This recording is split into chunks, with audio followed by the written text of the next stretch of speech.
Perfect. We're all set. Very good. Thank you, Ashley. And greetings from my office here on Georgia Tech's campus. It's good to be with you today on the last official day of classes. It's amazing that we are almost at the finish line, and our students, I'm sure, are going to be excited to get to that point in a matter of days. So today, what I want to talk to you about is kind of where we are, as I always do in the beginning, is to orient everyone to where we are in the semester, what's ahead of us, and then to talk about kind of the transition. What happens now as the semester ends and your students end up, many of them either coming home or going to other places to start lives or internships or other opportunities. Next slide, please. So here's where we are. We are wrapping up the semester. It's been a very, very busy, full number of weeks. Spring term is always a very enjoyable time because we get back from spring break and then we move into the final weeks of the semester. And those final weeks are spent really thanking and celebrating with our students for all of their accomplishments here at Georgia Tech. There are many different celebrations, banquets that I and other administrators attend. And all of the students that have worked with us in our different departments and stuff, we pause for a moment and say thank you for partnering with us and helping us do our work and stuff. Students are preparing for their finals. Projects are due and other labs and things like that. So it is a very busy time. And it's one where students really, that's their focus. And many of them don't have too much free time at this point. Many of the big events that occur are suspended at this point. We try to stop so that students can just focus on what they need to in terms of their coursework and preparing for finals. Okay. As they do that, students also need to prepare to move out if they're living in our residence halls here, or to exchange if they're moving into another building for summer term. So that's kind of what's happening. Today is the final instruction day. We have a reading day tomorrow and the part of the 25th. And then finals begin on the 25th in the afternoon and go through May 2nd. Okay? Many years ago, now we divided our finals into 2 weeks, 2 parts of this week and then next week as a way of easing it up. Years ago, it used to be 1 straight week of finals, and the toll that it took on students, faculty, and others was significant. And so the Institute made a decision to change it and to spread it out over basically a week and a half. It helps all around. And then commencement is on the 3rd and 4th, and there'll be 4 different commencement exercises this spring term. We continue to increase that number as the classes increase and the enrollment increases. Grades are due on the Monday after commencement. Faculty have to get their grades in on that day. And then typically the day after that on the 7th, which would probably be a Tuesday, students can go log on and view their grades. Right? If the student ends up with a grade of I, that means that the faculty member issued them an incomplete for whatever reason. It may have been that they requested that, or there's another reason. So if that happens and there's a question that your student has around that, they should just email their faculty and ask for clarification. Okay? If a student sees a grade and they don't agree with the grade, they thought they were going to earn a higher grade.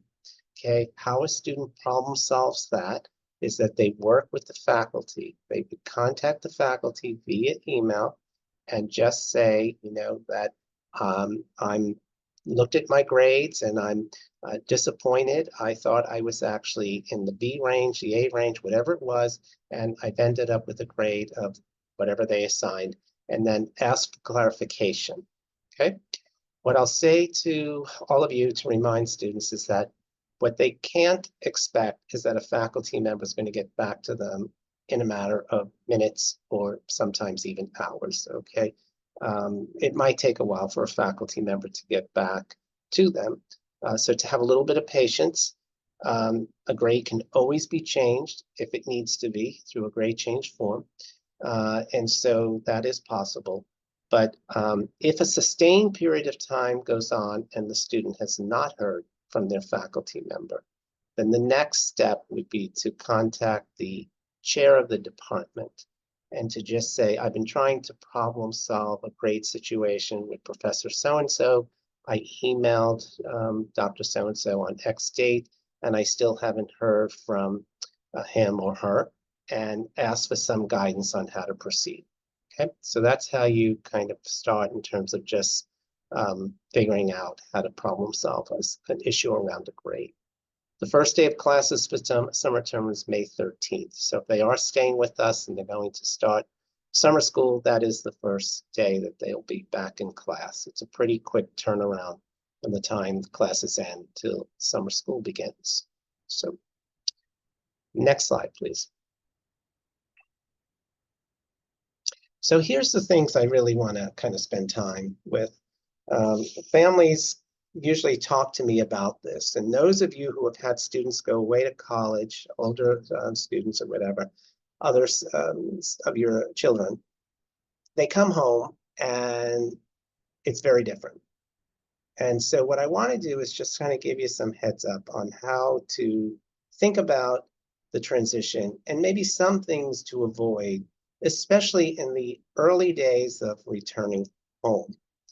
Okay, the first thing is that usually families are very excited and very happy to see your students again, and you should be. They've been away for a while, and it's an exciting thing to have them back. And as parents, because I am a parent, one of the first things we always do is start asking questions. Lots of questions. How was your semester? How'd you do on your courses? How were your finals? And what I'll say is that that's fine, but overloading with questions is overwhelming, okay? And maybe too much as a student first transitions home. So and every question does not have to be asked on the first or second day home. So I would say just give the students some time to transition and to reset to being back home, and then you can start having those conversations and ask the questions over time, okay? This is one of the most common pitfalls, is that as families, we're just excited. We want to know things and we want to learn things and stuff. Your students have been really living on their own and managing. Some manage better than others, and sometimes you've helped them manage even in your absence while they're here. But again, what I would avoid doing is moving right back into micromanaging them in terms of their schedules, their sleep time, their daily kind of routine, things like that. That's not going to work. And I think what you would potentially be experiencing is some resistance on the student's side of feeling that they are now being micromanaged. Okay. Maintain boundaries in terms of, their lives, your lives, how much you need to know, and, kind of keep things in a space where, they tell you things that they want. And also the need for the personal space, right? Entering rooms that they're in and things like that. So just, be aware of that. I would not move to comparing to siblings.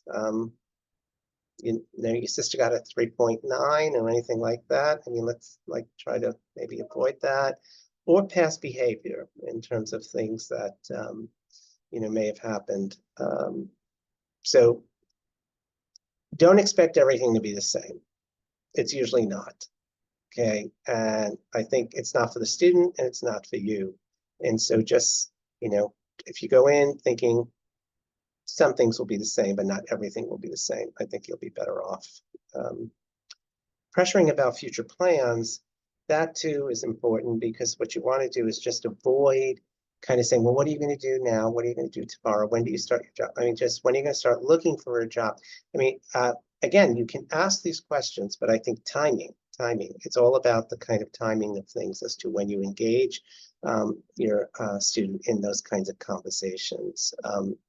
And then, what I would say is that, disregarding their independence, students usually return home feeling pretty independent because they've been separate from you, they've lived on their own, they navigated their lives here and stuff, and they feel good about it, that independence.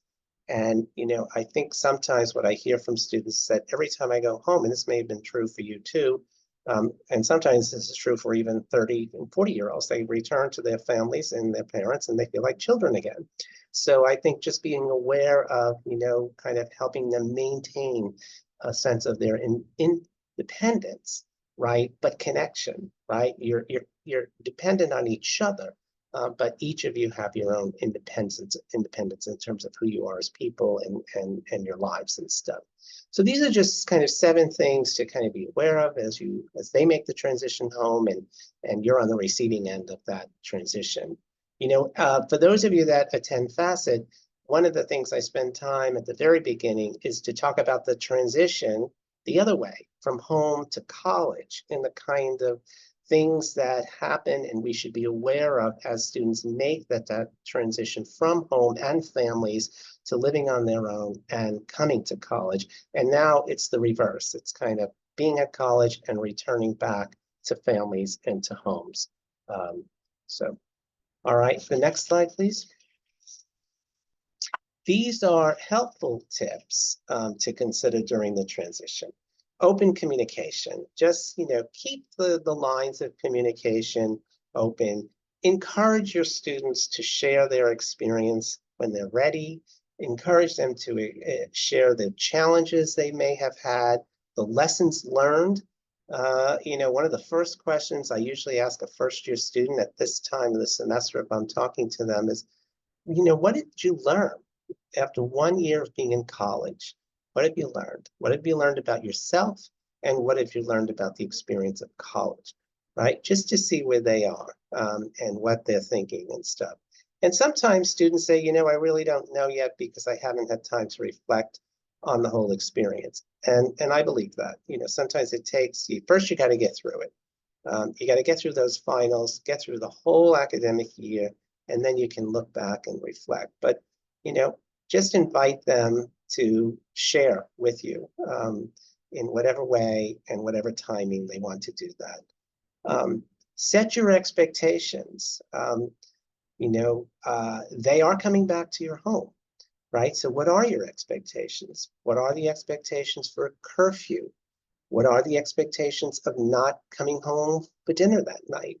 Should they be informing as opposed to just not showing up? I mean, these are the things, kind of guidelines and expectations as they transition back to your home that they should be aware of. Here's what we will agree to, okay? And so, just so you know, respect, again, independence. I keep saying that point, but, and we want them to kind of feel and remain independent, even as they're back home living with you.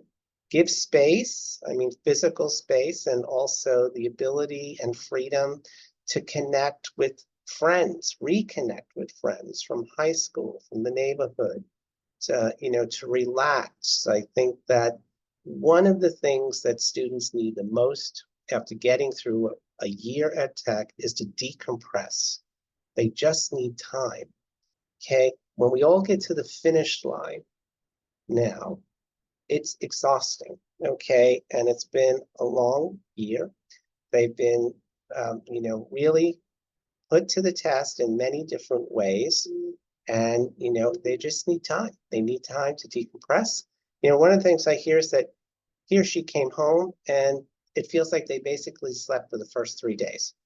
And yes, they may have done that, and yes, they may have needed to do that because they're burning the candle in terms of studying for finals and trying to get everything done. So I think that, in giving space, you're just trying to give them the opportunity to decompress, right? The other thing I think would be good is to kind of plan family time.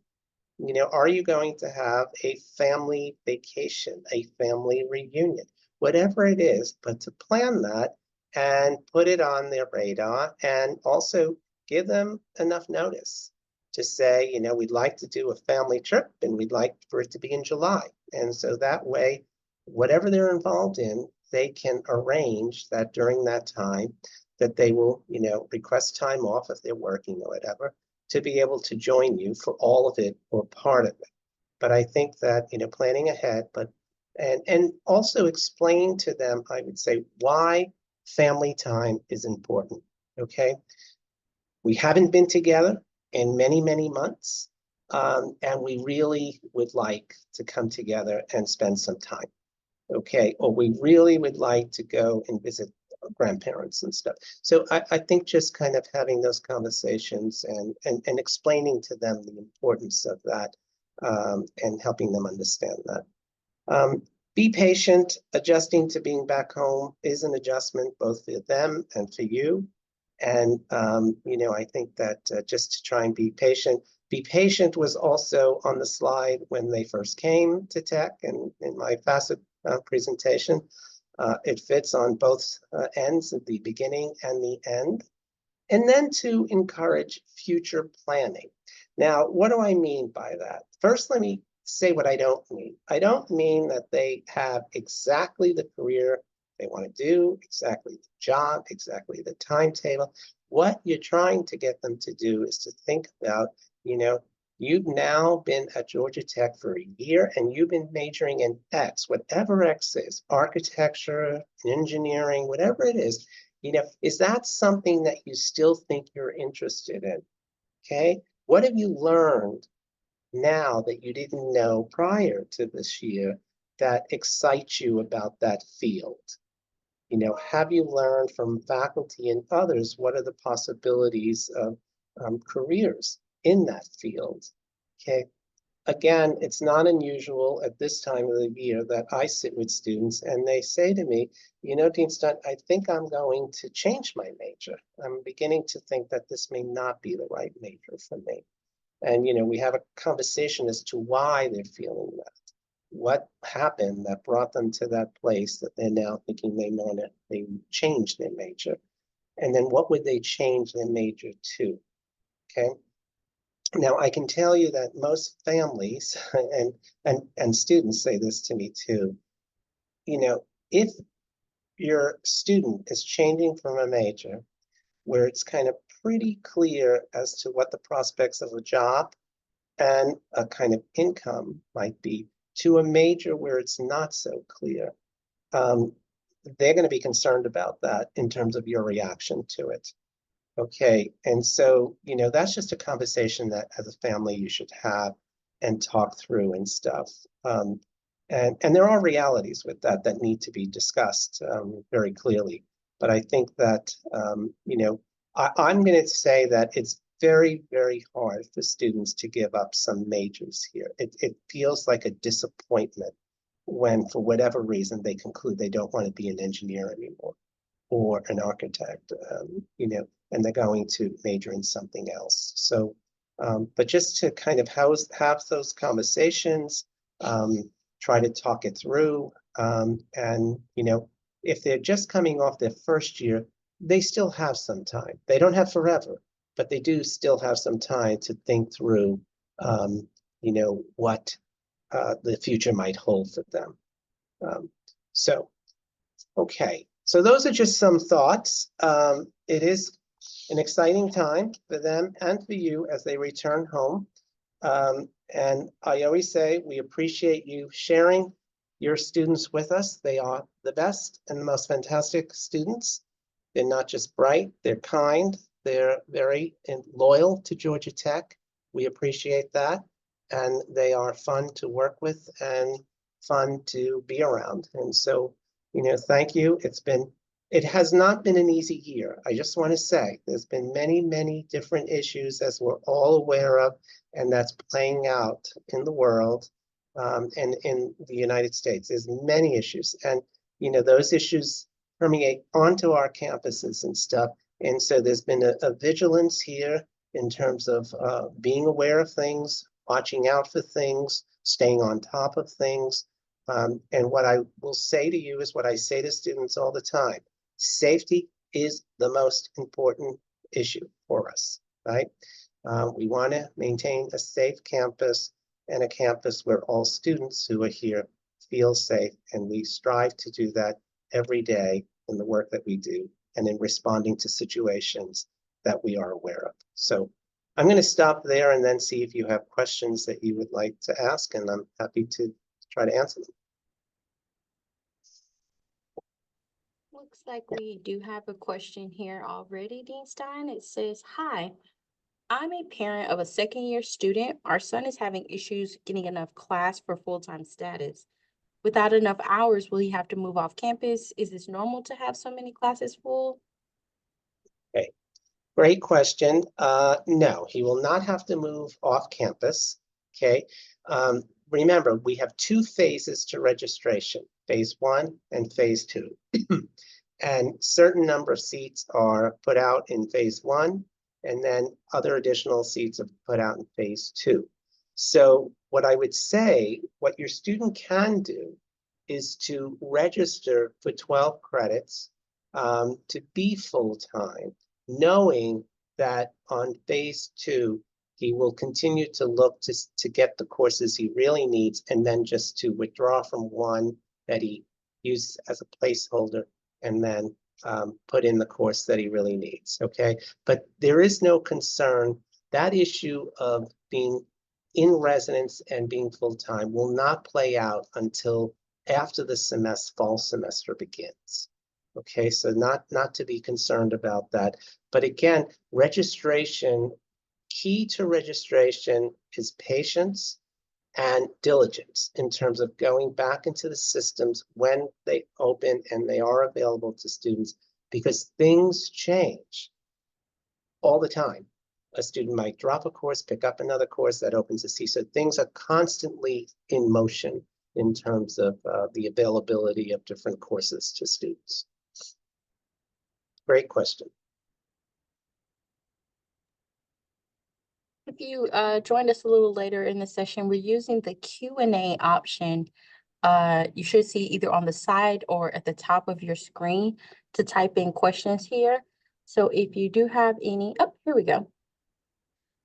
Is there a way to take one fall 3-credit class at an hourly rate, or is there a flat rate for part-time students? My daughter needs one class to graduate after this summer.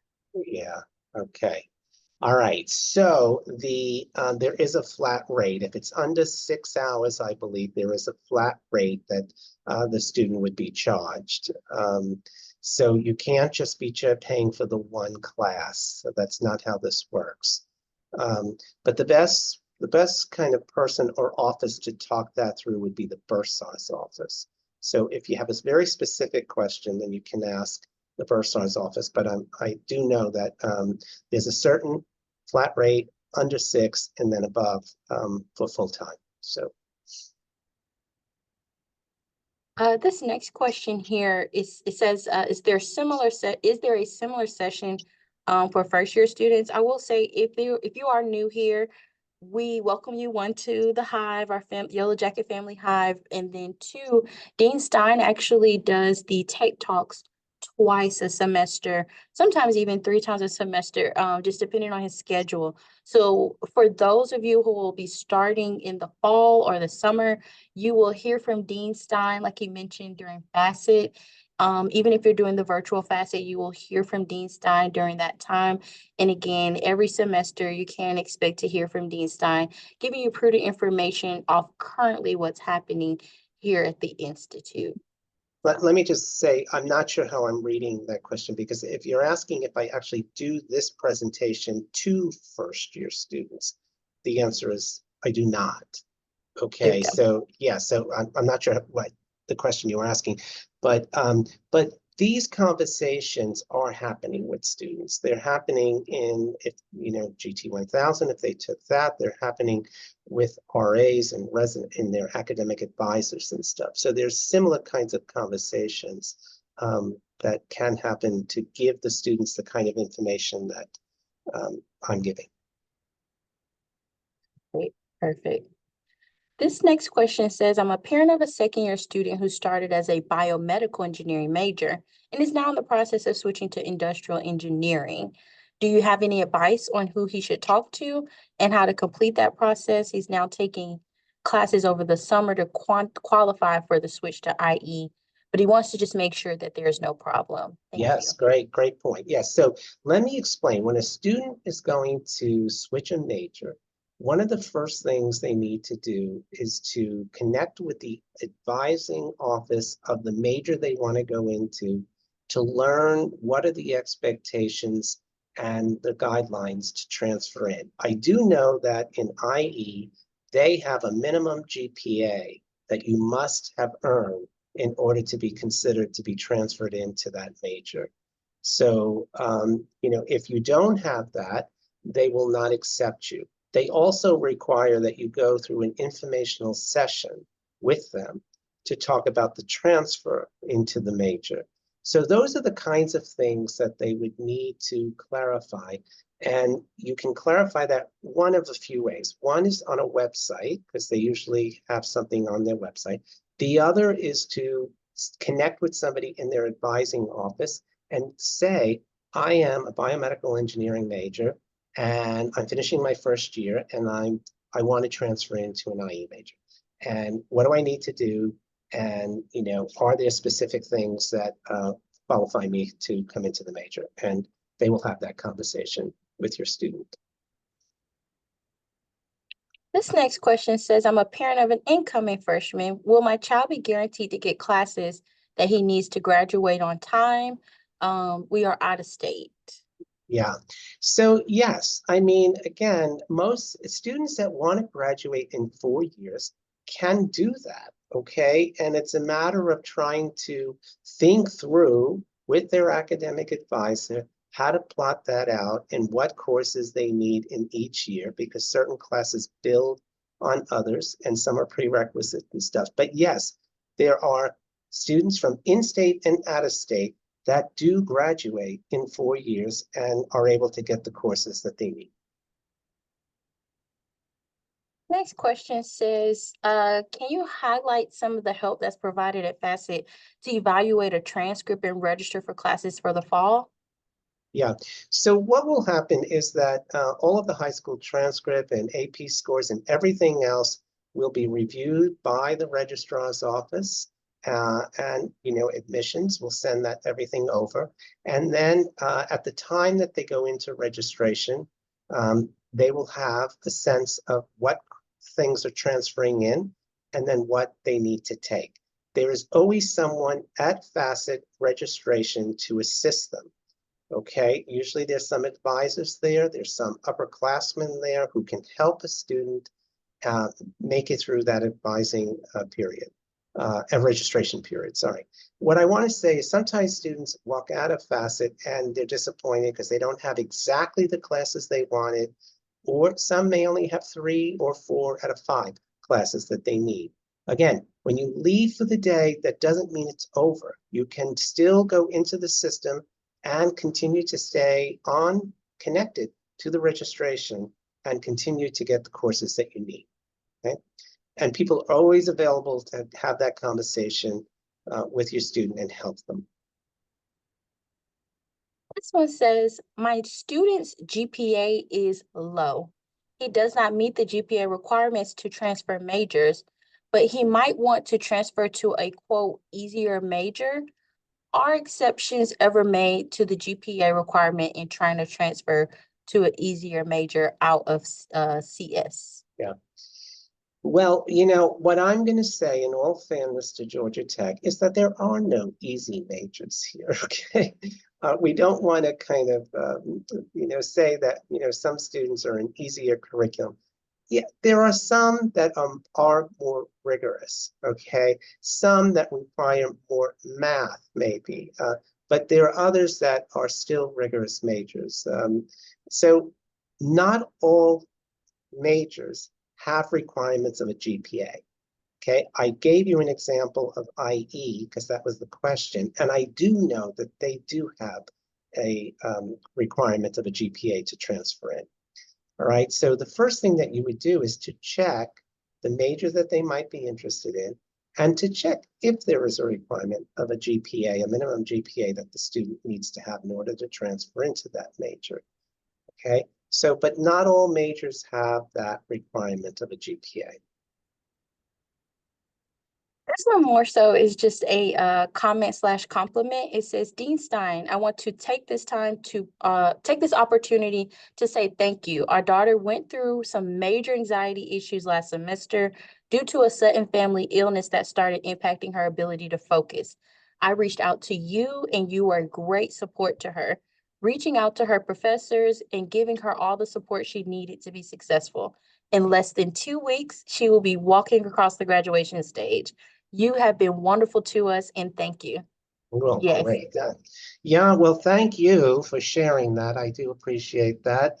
You know, look, we want success, right? That's a very important thing. The student's goal, your goal is our goal. We want our students to be successful. We want to support them. We understand that life happens and that things happen during their time that they are students. Some of those things impact their ability to be successful, to focus, you know, to stay on task.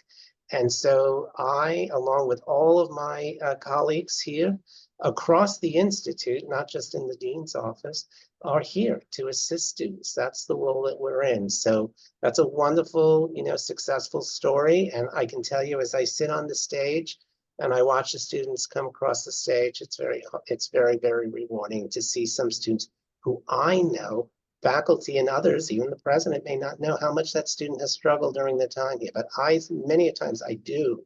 And to see that student walk across that stage is just a wonderful moment for them, for the family, and for us. So thank you for sharing that. All right. Absolutely. This next one says, our son is a contracted Army ROTC cadet finishing his first year. He was told that he would have priority course selection for the next fall courses due to his Army commitments. When and how can he stay on top of this? So what would happen to any student that is in a priority registration will receive information from the registrar's office telling them what their priority registration day and time is. So it's a matter of the program, whatever priority registration group you're in, getting that information to the registrar's office, and then the registrar's office assigning the priority registration date and time to the students. That's how it's done. So he should just ask the question to the specific group to say, will you be informing the registrar's office of priority registration? This next one says, for out-of-state incoming freshman students that have actual financial aid information that is not yet available, do we still have to commit by May 1st, or will we have time until May 15th, like in-state students? Now, out-of-state students must commit by May 1. Okay, so and I'm going to strongly suggest that you do that. Do not forfeit the space if you're interested in Georgia Tech. You must commit by the 1st. In-state students have until the 15th. Next question is, when is second year students enter in the fall? This may be asking about maybe the first day of classes in the fall. Could you give a little more detail for that question? Yeah, I would say that what you should do is on the registrar's website. I didn't anticipate this question. I went up to the summer, but not the fall term. On the registrar's website is the academic calendar for next academic year. If you look at that calendar and look when the first day of classes is, most returning students move in the weekend before. Okay, that's when move-in happens. First year students come earlier, but most returning students would come in the weekend before classes begin. So this one says, we are out of state and do not have family or friends in Atlanta. I'm concerned about safety on campus, given this is an election year. Could you please share anything we could do for safety of our students? And what extra measure will Georgia Tech will take? Yeah. Well, look, what I will say is that safety is a major priority for us in the presence of an election year and in the absence of an election year. It doesn't matter that it's an election year. Okay, what matters is that, we understand that we are in a major urban city and we're an open campus. Okay, that's at any time. And because of that, we take safety very, very seriously. And I do want to say we are a relatively safe environment here. When most students are asked, do you feel safe? The answer is yes. Okay.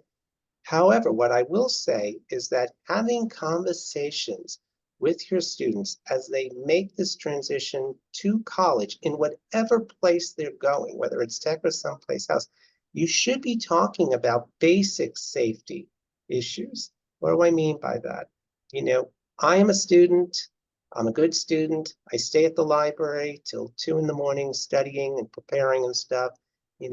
There are options. I could choose to walk back to my residence hall by myself in the dark at night, or I can call for a shuttle that exists to transport me. These are the things that we want students to do to protect themselves, to reduce the risk of any harm. I'm here at night many times for different meetings, and I drive out of the campus, and I'm amazed at how many students I see walking alone in the dark, and many of them have headphones and stuff on, and they're distracted. Okay, and so we want to just have basic kind of safety conversations with your students as they prepare. Okay, and that would help to reduce the risk. We have a wonderful police presence on bike, in cars, they're on foot. Students say that they're around all the time. They respond very quickly. They have a very friendly, engaging relationship with our students. And so, there's many things that we do to kind of reduce the issue of risk. The Student Government Association hosts a safety walk, usually with GTPD and other key areas on campus, to check the lighting on campus, to check the kind of foliage on campus, to see if things have overgrown and that it's now covering a path or it's created a dark spot. I mean, these are the things that happen on an annual basis and stuff. But really having the conversations, and these are important conversations. We get so caught up in just, going off to college. What should we buy? What do we need to pack? Those are important things, but these are also important kind of conversations to have with your student as they prepare to go away to school.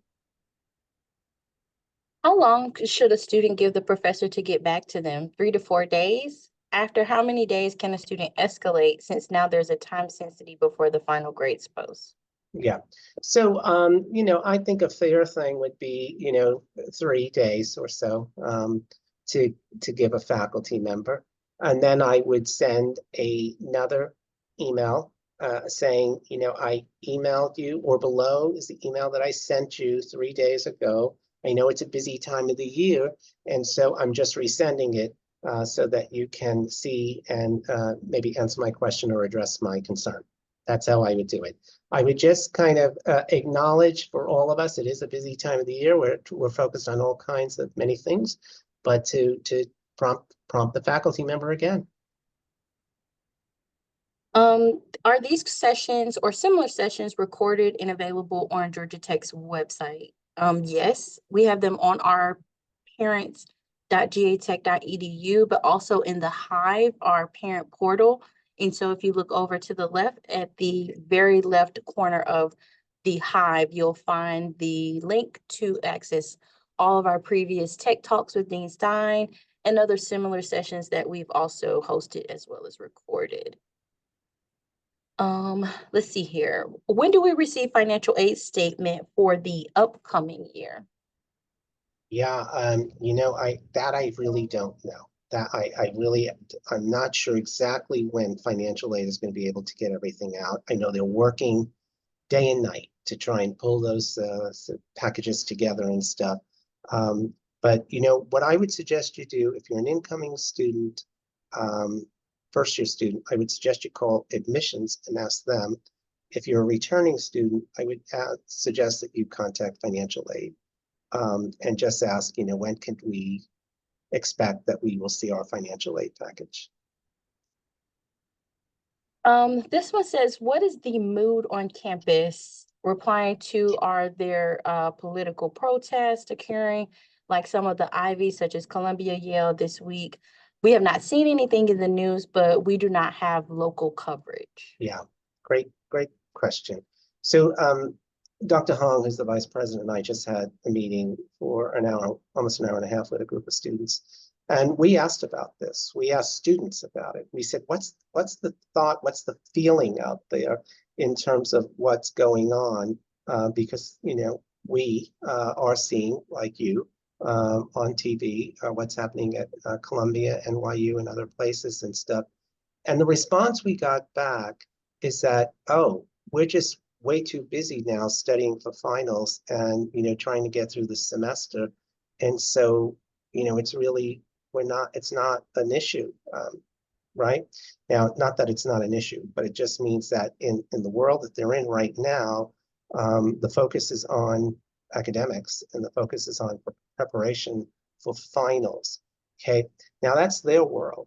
Our world is such that we are monitoring the situation. We're monitoring social media. We're monitoring anything we can and everything we can to see if there's any bubbling up of any kind of situation that we should be concerned about and you know, prepare for. And so our vigilance remains high, as it should.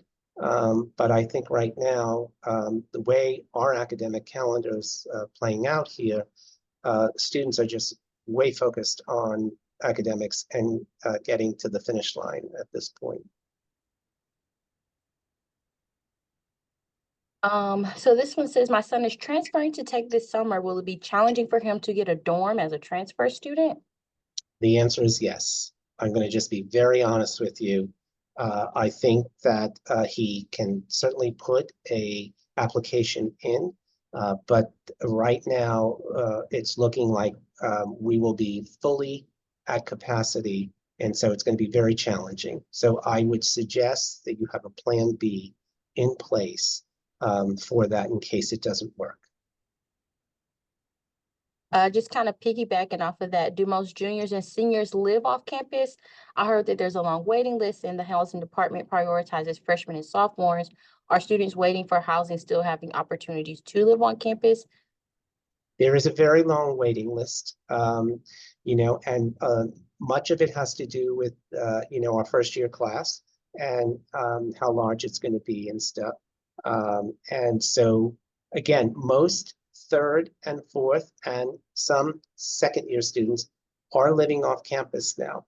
Okay, they are finding places and they have made that decision because they're, again, do not want to stay in a space of uncertainty for months and months, not knowing if they were going to get university housing. And so, and I'm going to say, if your student or you are prone to any kind of anxiousness regarding transition and this kind of issue, it's probably best to settle the issue sooner than later, because to stay in a space of uncertainty for months and months, just hoping as the clock keeps ticking and you get closer and closer to the academic year beginning is not healthy. It's not good. And I would suggest that they, you know, and you make other arrangements. There are so many more recent new places right close to campus. I mean, walking distance from campus. And some are even closer than our own residence halls that they can look and try and find a place. And this one says, my student has a disability and is doing well academically, but is struggling socially at Tech due to his disability.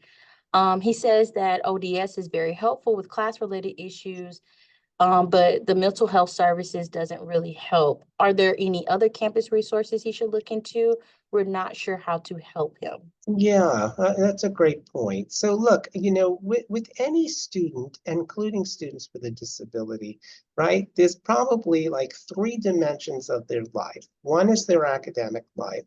The other is their kind of engagement life. And by that, I mean, are they engaged in any activities on the campus through a club, an organization, one of our religious affiliations on campus, which many students are. There's so many different places that students can get involved. And then the third is just the social connection and belonging in terms of, am I making connections to other people? Right now, 2 and 3 can go hand in hand, because if I've made an inroad to an organization, then hopefully I'm going to be making an inroad to meeting other people and being involved. Okay, so the Disabilities Office does a great job in working with the faculty around the disability, around accommodations. The Center for Mental Health does a great job in helping students through transition. Okay, now what I'm going to say is the Center for Student Engagement is a great place for a student to go to figure out, how do I get involved on campus? What are the different options that I may have? There are leadership programs that they can get involved in. There's 500 student organizations that they can choose from to get involved in. So, not everything is a mental health issue. And there are other places that any student can go to figure out, how do I find my place? Okay, the important thing is for students to find their place and find their people. And the way that they can do that is through different organizations and becoming engaged to feel a sense of belonging and connectedness to the Institute. We're getting close on time here. How do I know as a parent what my child's GPA is? You ask them, okay? I mean, the way things work when they're in college is that information cannot be shared. I cannot tell you, their academic advisor can't tell you, their faculty members should not be telling you their final grade in the course. Students have access to their transcripts, they have to log in. And so, what I would say, if this is really concerning for you, I would say have the conversation with your student, ask them, or I would sit at a computer together and say, please call up your transcript and let's look at it together. Okay, if you have real doubts or concerns, legitimate ones, right, and you really want to know that, sit down with your student and have them call up their transcript and then just look at it together. Okay, and the only thing I'll say is, be ready for what you're going to see, right? Whether it's a 4.0 or something that's not as successful there, but be ready and then be mindful of your reaction to it in terms of what you say in that moment.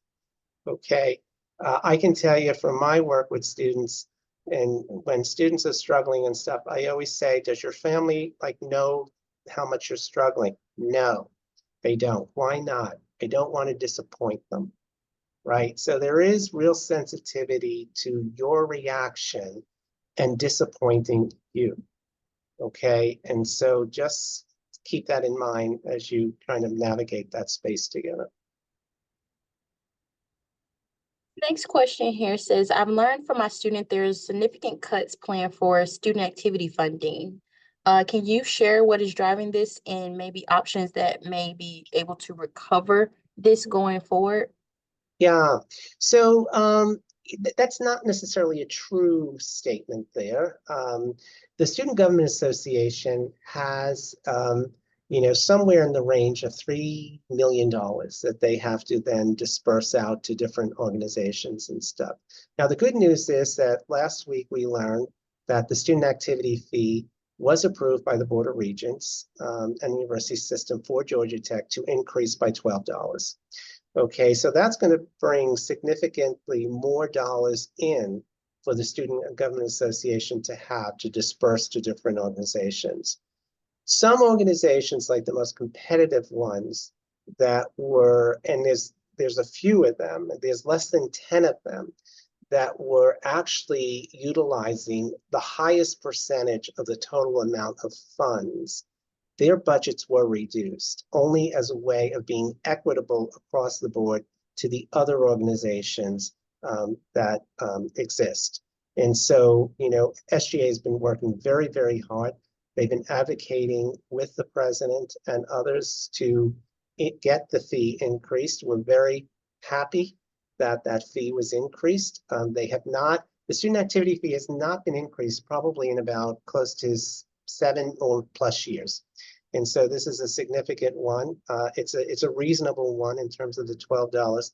And I think that it'll be helpful for SGA in terms of how to use that money to fund organizations that are important to us. Let's see here. I'm gonna hit like 3 more questions here. Okay. So this one says, my child is an incoming first-year student. Can we go ahead and contact the advising office and for some major help and academic-related questions? Sure. And the way to do that, I would say, is wait till after commencement. That's the first thing, because they're really busy now with students with final grades and also with students graduating. And then the other thing is you might want to wait like a week after commencement, because unfortunately, there'll be a very small percentage of students that won't make it academically, and then advisors are dealing with those students in terms of trying to talk through a plan. So just give them a little bit of time, but then I would send an email to the advisor and just say, we're very excited, we're going to be joining Georgia Tech, and we have 3 questions, or whatever they are, and just say, can someone please help us either by calling us or answering these questions? Most definitely. My son is committed to Georgia Tech for industrial engineering. Do you think he can take a double major in economics or AI? Will it be very difficult to do 2 majors? How about majoring in one and minoring in the other? Okay, I think that might be a good plan in terms of being a major in one and minor in the other. And there was just some changes just this semester that were made to minors that make it much easier for students to accomplish completing the minor. Many, many students want to graduate with a major and a minor. And so I would start there and then see as they go through that if it's possible to actually complete the second major. This one here says, I'm a parent of a second-year student. And what are the on-campus advising offices and services available for in-person meetings for the current student to help them plan the classes and requirements they need to get their degree on time? Are these resources available over the summer? Yeah, second year students, it's the same as first year students. Every student has an academic advisor, okay, that advisor has been assigned to a certain group of students.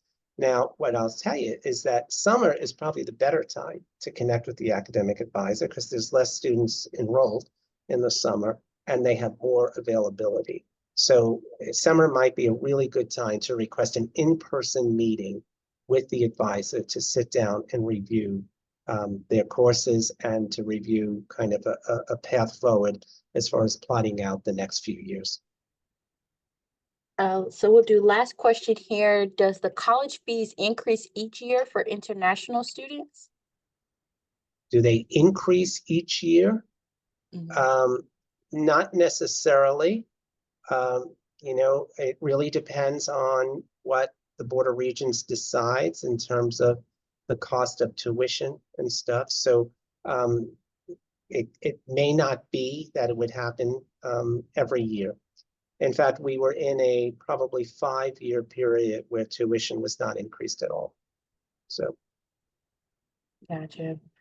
There are a lot of questions here remaining about housing. I will say that the Hive does have the pinned post of the housing hotline available for you to via email and to call regarding those very detailed questions regarding housing.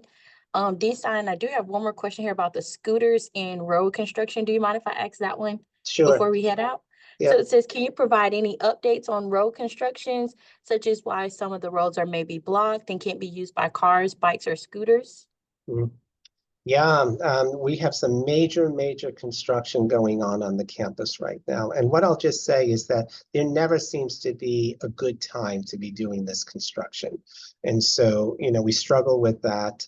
What the campus has done and the office space planning has done is to try and create passageways for all students and others driving and using scooters and all of that, but it can be a bit challenging. Someone that navigates the campus every day, I'm telling you, it can be a bit challenging. So Got it.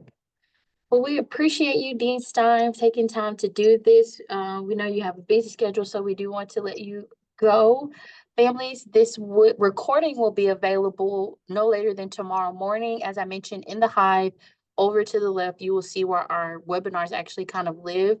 So if you click that link, it takes you to all the previous ones, and it will also include this one as early as tomorrow morning. So thank you again, Dean Stein. Thank you, Sharon, for joining us. I'm going to conclude this webinar. And of course, if you ever have questions for us, we're located in Smith Gall, and we can be available via email at parents@gatech.edu. You So all let have me a just, yeah, let me just say, if you are the parent of a graduating senior, I want to say congratulations. I look forward to seeing you at commencement. If you're the parent of a first-year student coming in, you've made a wise choice. This is a wonderful place, and you should feel very proud of the fact that they will be attending Georgia Tech. And if you're the parent of a returning student, it is, again, I think it's a great place, and I'm so happy. And our goal is to retain our students and to graduate our students. Thank you for spending time with me, and have a wonderful summer. See you all. Thank you.